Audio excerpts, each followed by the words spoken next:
Welcome everyone. So before I start this talk, I just want to understand who has heard about Bhagavad Gita before? Robert, you definitely have heard about Bhagavad Gita. You're the inspiration for this talk with your books, China and Bhagavad Gita. So let me give a very quick overview what is Bhagavad Gita for those who don't know. So Bhagavad Gita was Indian scripture which was written arguably around 2nd century BCE, and it was written at the backdrop of a battle between two set of cousins, Kauravas and Pandavas. Kauravas has unjustly dethroned Pandavas, and also they disrespected their women, and as a part of resecuring their honor, Pandavas had a battle with Kauravas. Arjuna was one of the Pandavas, and during the battle he felt dejected, and at that backdrop Shri Krishna gave this sermon. The first translation of Gita into English was done in 1785 by Charles Wilkins, and after that a lot of interpretations and the transfer of knowledge has happened, and it was an inspiration for a lot of American transcendentalists, English orientalists, and German romantics. Like Robert wrote a book on Steiner and Bhagavad Gita, which he gifted me, and then I got redrawn to Bhagavad Gita. So you are the inspiration of this talk. And in this presentation, the interpretation which I have taken from Bhagavad Gita is from Sri Aurobindo and his book on essays on Gita. This is the interpretation I felt most inclined towards, and I relate to most about that. And Sri Aurobindo said that truth, though it is one and eternal, expresses itself in time and through the mind of man. Therefore, every scripture must necessarily contain two elements, one temporary, perishable, belonging to the ideas of period and the country where it was produced, and the other eternal and imperishable and applicable in all ages and countries. So this is my attempt to take that eternal and imperishable part and look at the interpretation for the challenges of our times and what the lessons of leadership we can get out of it. For the sake of the time, I will be focusing more on the Bhagavad Gita part than on the leadership part in this talk, while my paper focuses on them equally. So if you're interested. So let's go to Gita. Suspended in the middle of battlefield, Arjuna cannot fight. Far off, on both sides of the battlefield, two sets of cousins and their armies stood perplexed. Not a word could be heard. And in the center of all this, the greatest archer of the world laid his arc and said, Nayositi Govindam, Nayositi Govindam, Nayositi Govindam. The sermon which Shri Krishna gave at that time became the classic perishable and eternal, imperishable and eternal Gita. So Gita is different than other philosophical and cosmological scriptures because it is based on direct and practical questions which was addressed for a particular person in crisis. So if one read Gita, it's very relatable. When I read Gita in different parts of my life, I always get something very different, as if this is a scripture I'm reading it for the first time. It's a very short scripture, I think 45 pages depending upon the size, so one can read it many times on that. And for me, this Gita is not only about Shri Krishna. A lot of focus is Shri Krishna, the avatar on earth, who gave this timeless sermon. For me, Gita is more about Arjuna, the person in the human form who took that divine sermon, looked into the practicalities of the situation, the challenges of his time, and with all his flaws, went ahead and did the task he was asked to do. And for me, that is the sign of leadership. And I take Arjuna as a great leader. And before even getting the divine sermon, Arjuna was a leader. Arjuna has a very set practical foundation as a leader. This is a lot of times, I personally feel people make mistakes that they go towards the divine sermon but not work on this world level and develop themselves as a practical person to take that knowledge. In Gita, Krishna said, among the Pandavas, I am Arjuna. So there is a reason why Shri Krishna chose Arjuna to give that sermon. And for me, that reason is because he was an all-rounded, well-developed individual. And what does that mean? So Mike Myatt, in his article on Forbes, said the key characteristic of a good leader includes credibility of the topic, diversity in counsel, and gut instincts. And taking these three characteristics, I think Arjuna surpassed all these three. He had the credibility.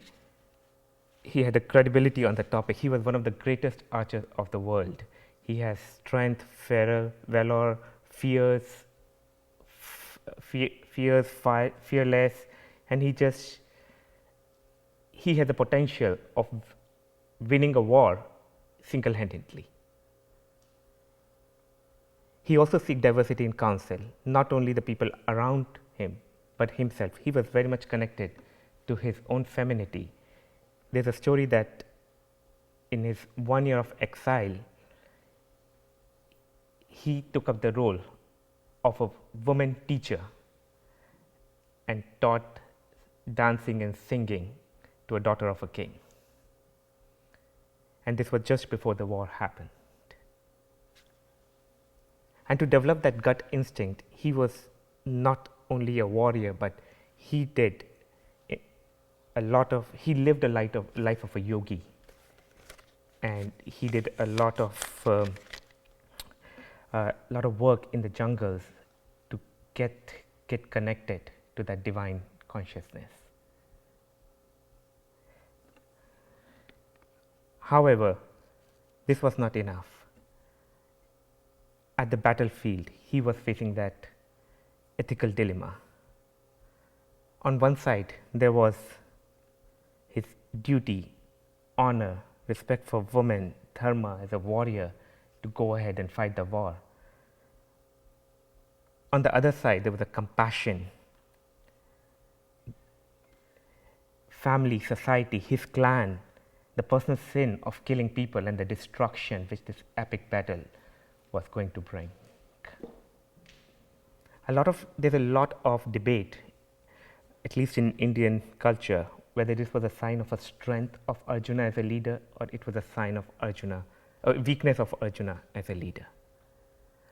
I, for one, personally believe that it was a strength of Arjuna to open that discussion of dilemma. In the context of that time, it was very clear that Arjuna has to go and fight the war because that is his dharma as a warrior. And there was no space for thinking about destruction, family, society there. Having said that, he went into that ethical dilemma and dejection, knowing that it's against his dharma. And in that case, Gita was as a document, was against the dharma shastra, the moral and ethical codes of that time. And this is also a sign that, at least for me, that at some point these solutions could not be made by the normal level of consciousness which we have. Even Shri Krishna tried to convince Arjuna in the beginning of Gita with the ethical question that it is his duty to fight the war.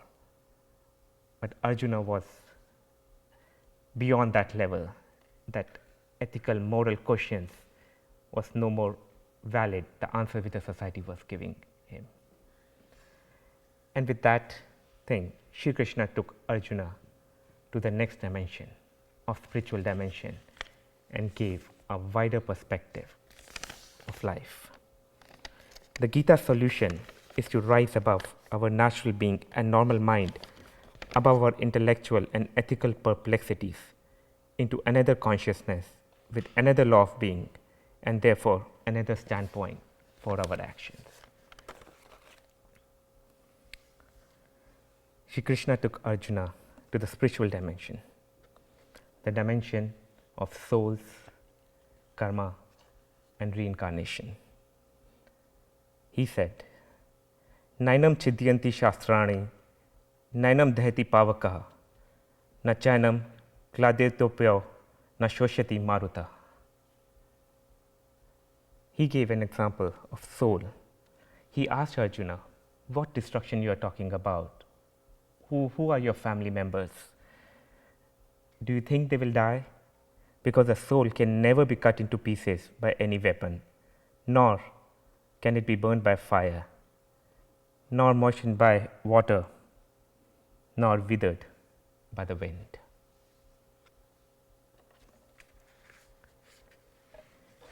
And when Shri Krishna opened that dimension for Arjuna, Arjuna came up with a lot of questions around that.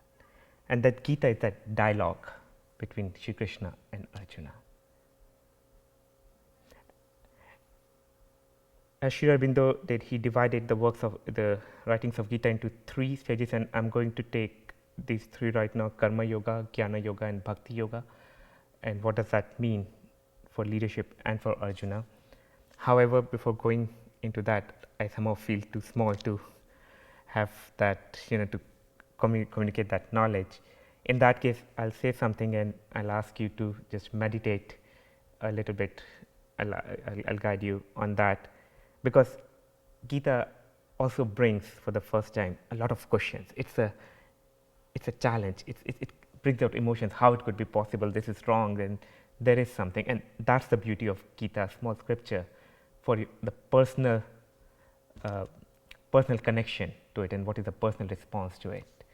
Even though Gita is a document more about Shri Krishna asking Arjuna to fight, Gandhi, who was a proponent of non-violence, was an avid reader of Gita, and he sees Gita and this Kurukshetra as a fight between good and evil among ourselves. So people can take different approaches to it. In the spiritual dimension, Shri Krishna talked about Karma Yoga. Karmanyavadhikaraste ma phaleshu kadachana ma kalfal heturbhu ma te sangostva karmani. To action alone thou hast a right, never to the fruits thereof. Let not the fruit of the action be thy motive, nor let thy attachment be to inaction. Here Shri Krishna was asking Arjuna to go beyond the fruits of action. He asked him whether he's fighting the war for the pleasure of winning, or he's fighting the war because it's the right thing to do. Whether if he doesn't fight the war, who will set the righteousness and justice in the world? He never pushed Arjuna to do anything. He just asked the questions and asked Arjuna to make his own personal decision on it. But he clearly said that the work shouldn't be done nor with the motive of fruits of action, neither with the motive of fruit of action, and nor it should lead to disattachment to inaction, because for Shri Krishna, action is the nature of being. Even living as a human is an action. So people will do something. You will do something. You will eat food. You have to do that. You need, what the action you are doing, he asked, to not attach to the fruits of that action. So can we just take a couple of seconds of a minute to just reflect on that individually?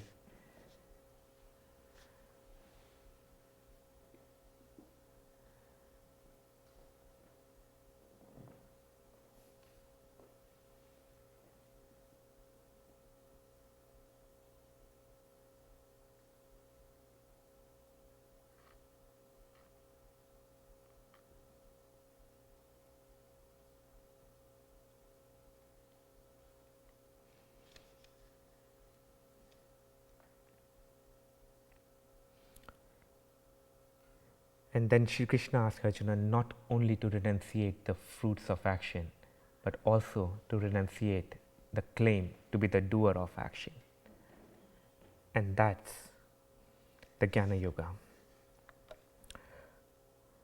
Prakrite kriyamanani gunai karmani sarvasha ahankar vimuratma kartaha miti manyate. All actions are performed by the qualities in nature, gunas. He who is deluded by egoism thinks, I am the doer.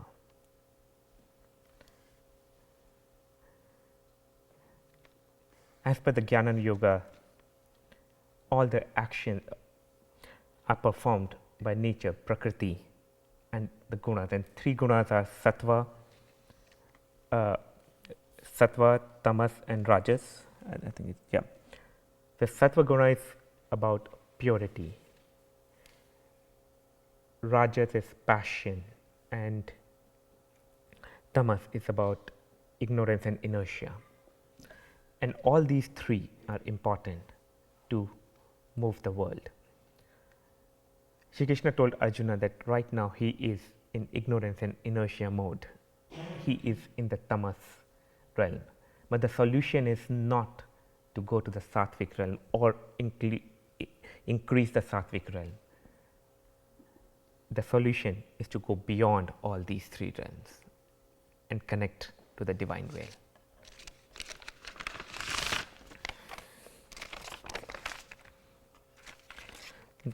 He said, the apparently self-acting mechanism of nature conceals the divine's laws, and it is the individual, impersonalized by knowledge, who can see beyond it. Krishna guided Arjuna to understand that each individual is a vessel of divine will, which needs to be manifested in immanent nature, and is concealed by nature through all its modes. Arjuna should rise to the occasion to see the existence of divine will beyond the wills of the nature.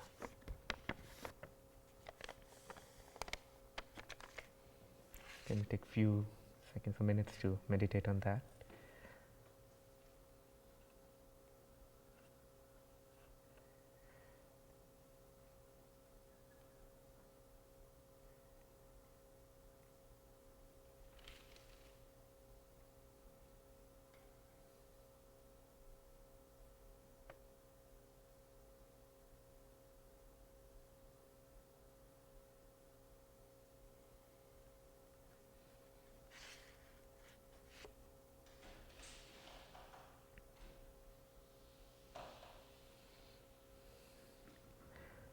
And then Shri Krishna asked even more, not only for renunciation of the fruits, not only to the claim of the doer, but offering all the fruits and the claim to himself.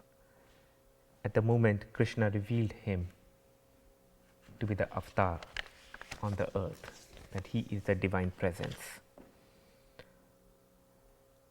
Bhaktiya tvanvanya shakya ahme Vadhi Arjun Kyatum Drishtum Chatatvain Pravishtum Chaparantyap. O Arjun, by unalloyed devotion alone can I be known as I am standing before you. Thereby, on receiving my divine vision, O scorcher of foes, one can enter into union with me. And that is the essence of Bhakti Yoga. The total love, surrender, and devotion to the divine will. And through that love, surrender, and devotion, one can attain the knowledge of that divine well, and that will help in attaining or finding the Swadharma. So Shri Krishna asked Arjuna to connect him to his divine will and see whether he should be fighting that war or not, whether he should be doing that action or not. Regarding Bhakti Yoga, he said, it is by the offering of love, devotion, adoration, surrender, and the sacrifice of human will that humans can become an instrument of divine will, which is a key message of the path of love and devotion.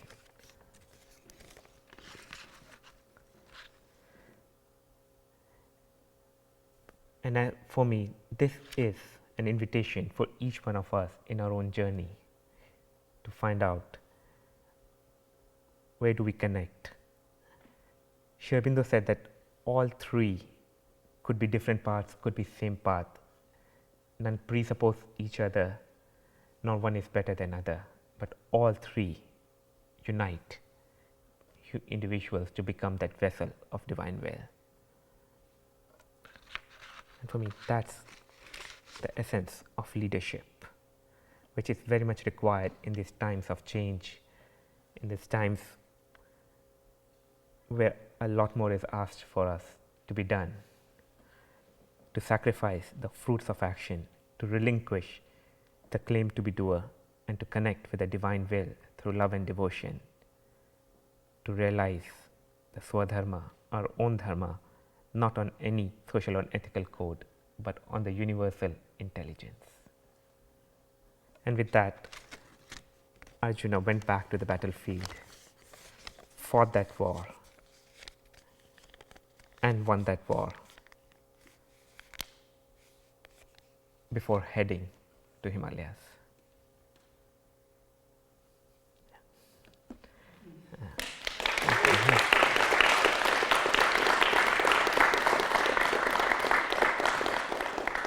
So I could not say it could be question and answer because I don't think I'm ready. I could answer these things, but I'm ready to have any discussions, and and Robert is there as to answer things.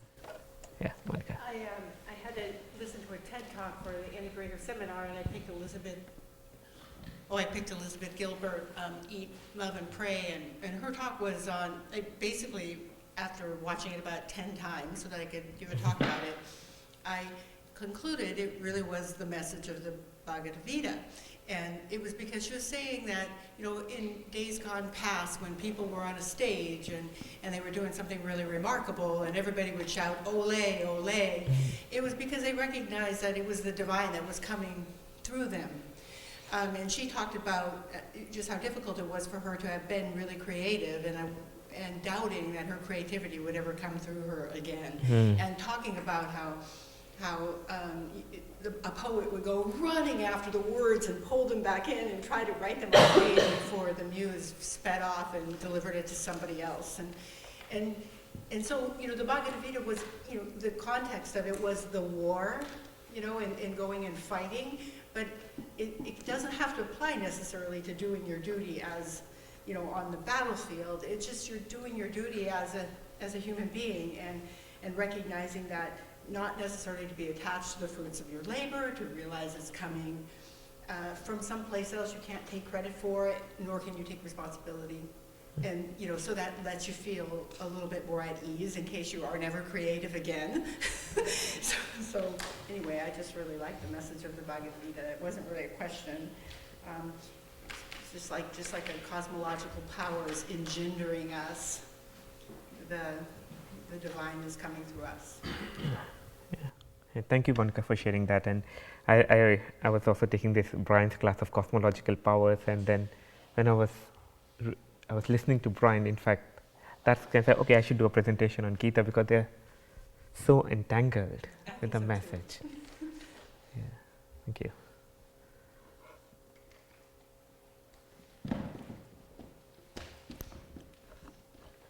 Yeah, thank you, Deepak. I just had a quick thought to share, which is a teaching I heard from the Kabbalah, which is that the ideal of sacrificing the fruits of our labor. So in the language of not having ego in things, to recognize that like the ego will take credit, and it's okay to do things, even so, and to not worry about that too much. Like the ego might take 70% of the credit, but to do the good thing we want to do anyway. Yeah. So that was the thought. Yeah. Thank you. Yeah.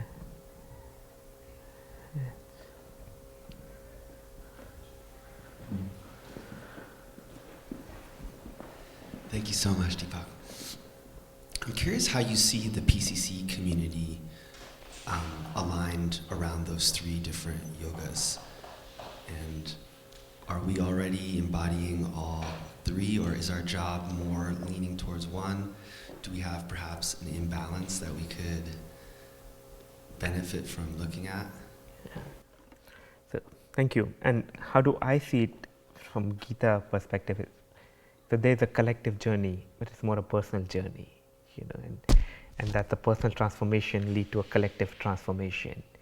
And for me, actually, I have read it in numerous number of times, and whenever I'm in doubt, I read this scripture, and I get something totally different from that, because it speaks to where I stand at that moment. And I always say, oh, I got it. This time I really got it, but it's not, then. So it's for me, it's a journey which we all personally take on that. And where do we fit in? Like, so just on the personal journey, and then I come. For me, like, I do have problem with Bhakti Yoga. I do have problem with surrender to the divine will. I'm more towards Karma Yoga, and to lesser extent to Jnana Yoga. But that's how I do it, and I also feel that that's a challenge which I need to work through at some point, though not at this point I've been called to do that, or I don't know whether it's my path also.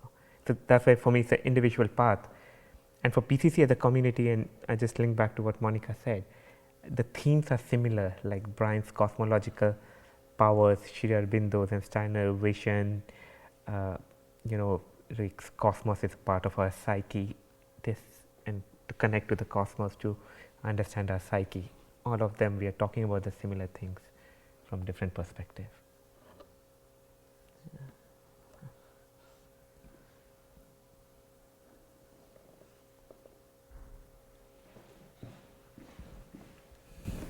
I just want to share my own take on the three yogas.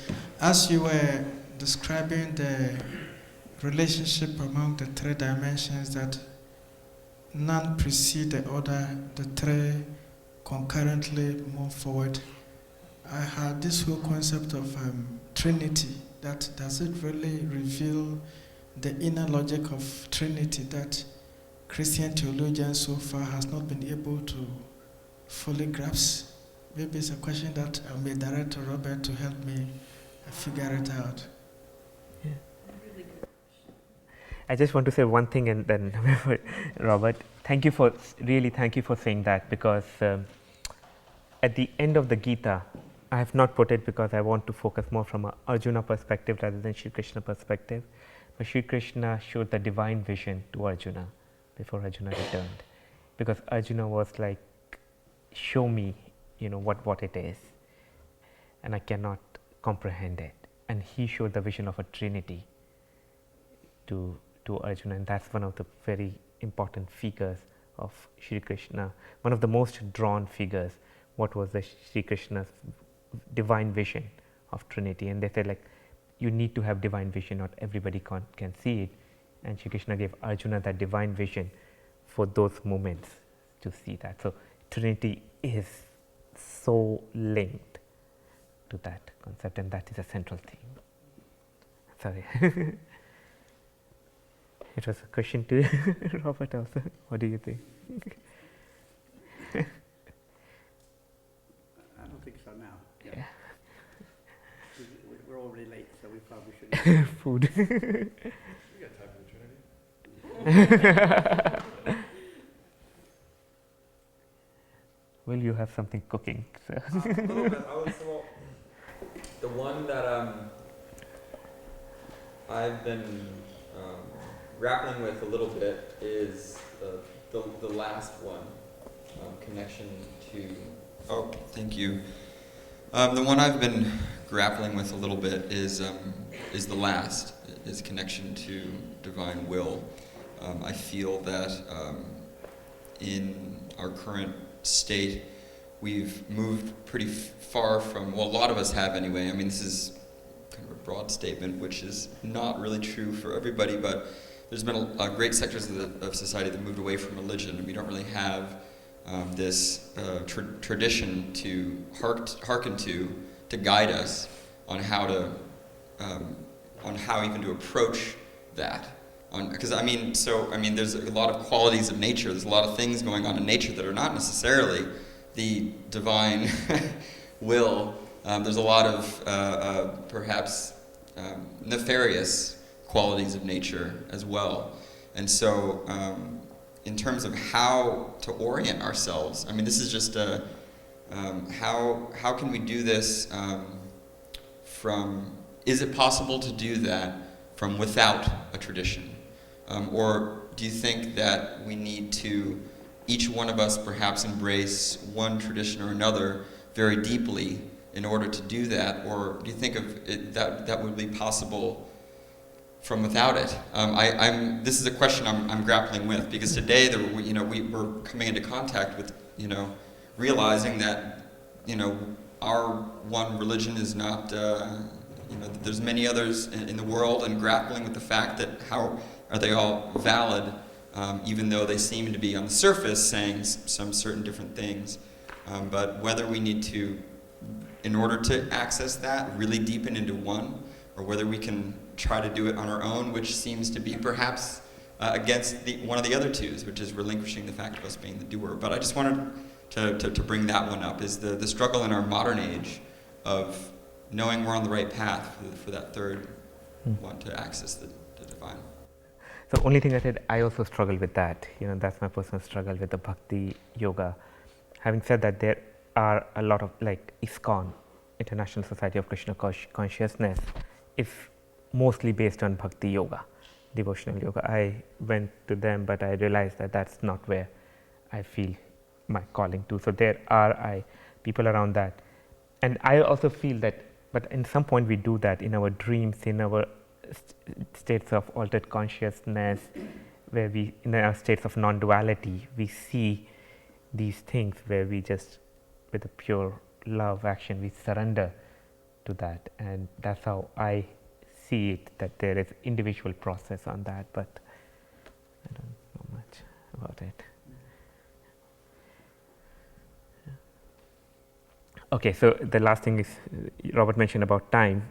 I just say one word and then we move. So Shri Krishna also told about time, and that's the thing. A lot of people taken Gita and interpreted it on the way, like Oppenheimer, when after the Hiroshima bombing, quoted Gita and said, in time I became destruction. And yeah, so it's a very personal interpretation for people, for all sides of things, and it's a personal journey, and yeah, and it's time for food.